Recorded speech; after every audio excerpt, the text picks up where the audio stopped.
from home. Correct. So I looked at last night. So in 9 road games through these these playoffs, he shot 31% from 3 on the road. They're 5-4 on the road, 31%.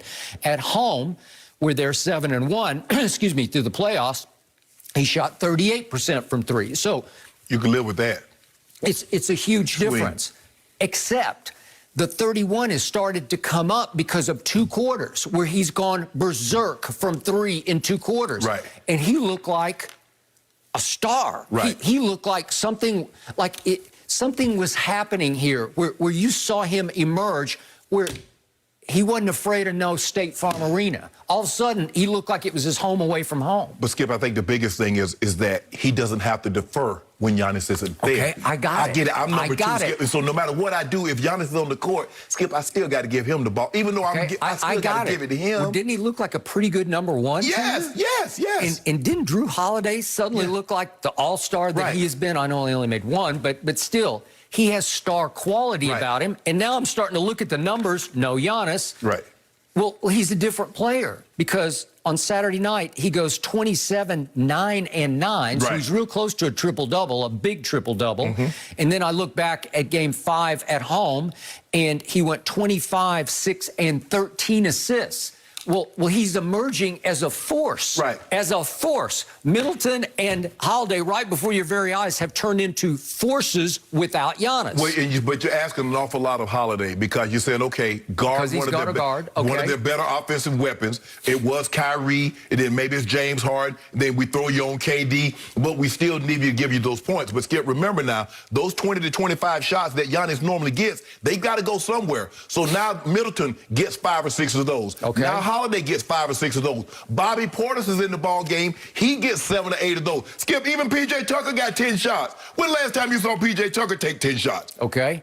In every game, very sneakily on the box score, I look and P.J. will have 8, 9, 10 rebounds. Yes.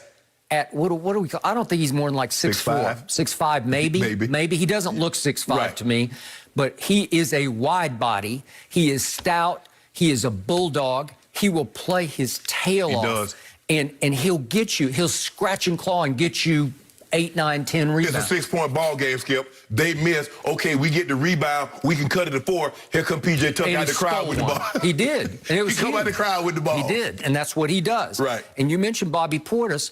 He looks like he belongs in the starting lineup because he's 6'10", 250 pounds. Right. So on Saturday night, he got 9 more rebounds. Well, it's hard to beat this when, like, Lopez has never rebounded to his size to me. Correct. But he is a rim protector at the highest. In 2020, the 2020 season, he made 2nd team all defense and was 2nd in the league in block shots. Well, trust me on this.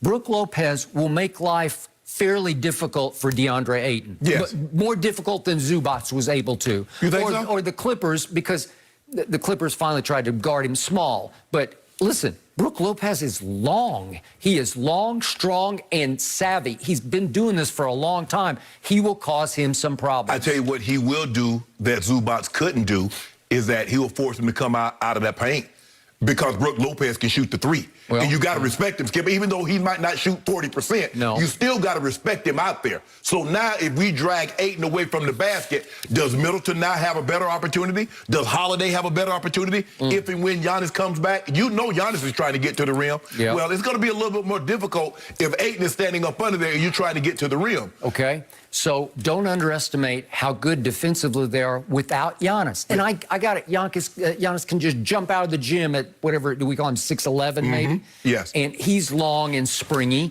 But so Brook Lopez can hold his own rim protector. Right.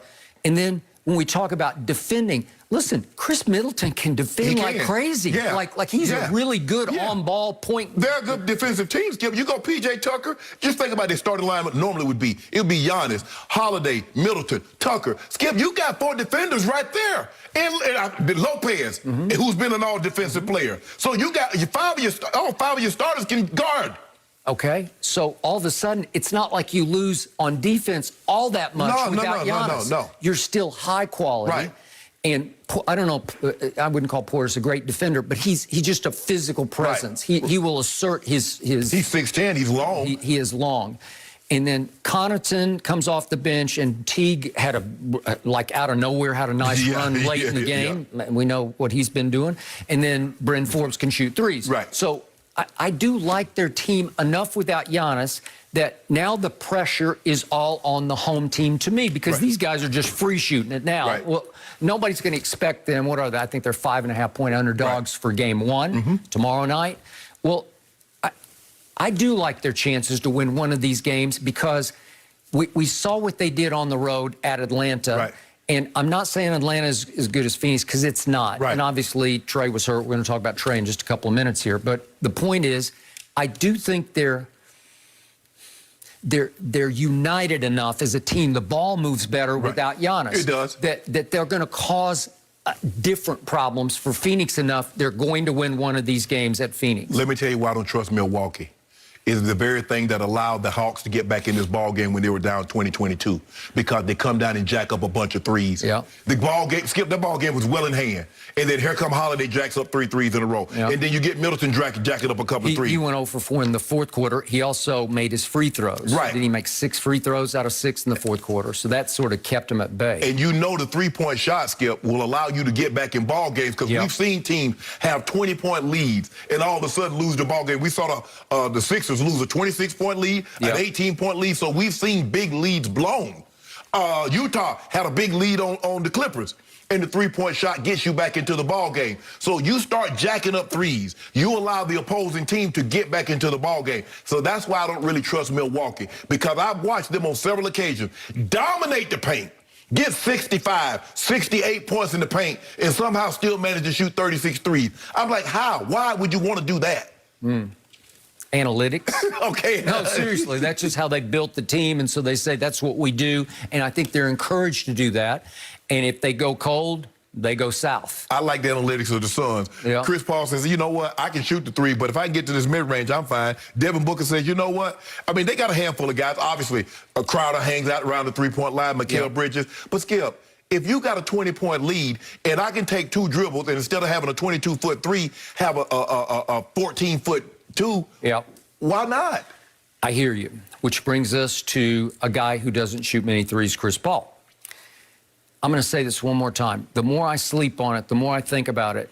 What he did in Game 6 at Staples was just extraordinary. It was crazy. It was so improbable, because that's not who he is. Right. That's not what you would expect from him. It's not what he does. He made 7 of 8 threes.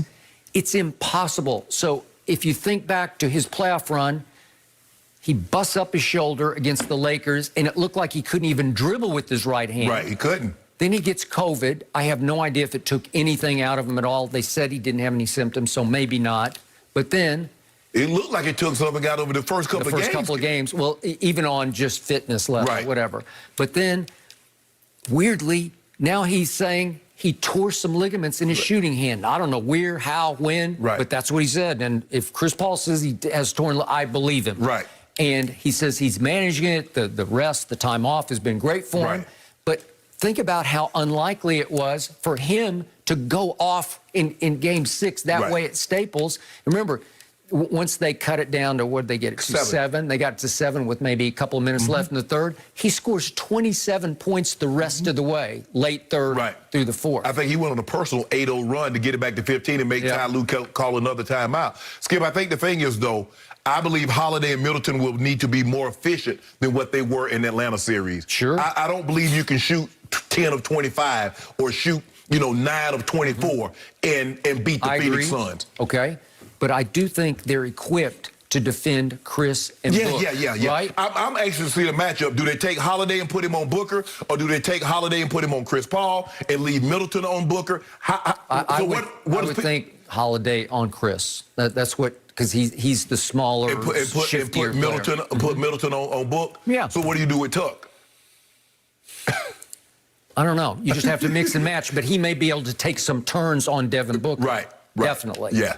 Okay? So I like that. Right. I'm looking for the game within the game. That's what I'm saying. So in the end, I believe they're going to take one of these games, and you don't think they're going to take one of these games.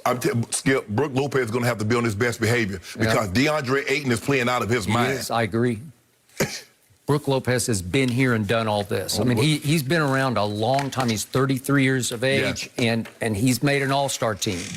That's a giraffe, Skip. That's a gazelle. He's running. I mean, he is running the floor. He's getting offensive rebounds. So, you said Brook Lopez is not the greatest rebounder at his size. No. He's going to need to be. He's going to need to be Shaq on the boards. Well, here we go.